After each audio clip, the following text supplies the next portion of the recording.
بسم اللہ الرحمن الرحیم۔ السلام علیکم۔ روزانہ واقعات سننے کے لیے اس چینل کو سبسکرائب کریں۔ ایک شخص نے ایک غلام خریدا تو اس غلام نے اپنے آقا سے 3 شرطیں طے کی۔ پہلی یہ کہ جب نماز کا وقت آئے تو آپ مجھے نہیں روکیں گے۔ دوسری یہ کہ آپ مجھ سے صرف دن میں خدمت لے سکیں گے مگر رات کو مجھ پر یہ پابندی نہ ہوگی۔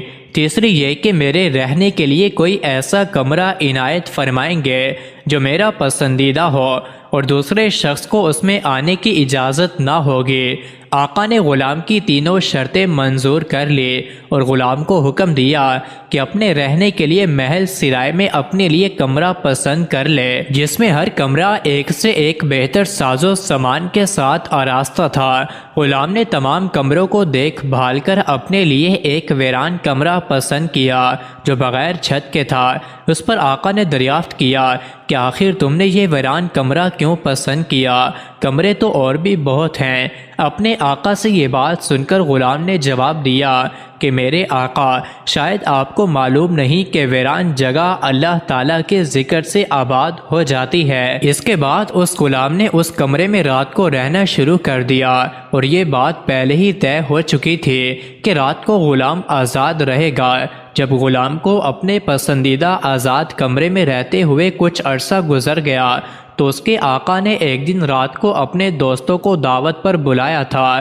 نصف شب کے بعد جب دوست و احباب رخصت ہو گئے تو مالک مکان چہل قدمی کرتا ہوا غلام کے کمرے کی جانب چلا تو دیکھا کہ ایک نورانی قندیل نے اوپر سے آ کر کمرے کی خالی چھت کو گھیر رکھا ہے اور غلام سجدے میں پڑا ہوا اپنے رب سے دعا اور مناجات میں مصروف ہے کہ میرے پروردگار، دن کو تو نے میرے آقا کی خدمت میری ذمہ واجب کر دی۔ اگر یہ خدمت میرے ذمہ نہ ہوتی تو میں رات دن تیری عبادت میں مشغول رہتا، لہٰذا تو میرا عذر قبول فرما لے۔ اس کا مالک تعجب کے ساتھ صبح صادق تک اس عجیب منظر کو دیکھتا رہا۔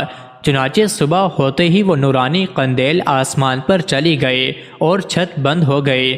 مالک نے اپنی بیوی سے اس کا تذکرہ کیا اور دوسرے روز وہ مالک اور اس کی بیوی دونوں اس منظر کو دیکھنے گئے تو اس شب بھی وہی منظر دیکھا جو پہلی شب میں مالک دیکھ چکا تھا۔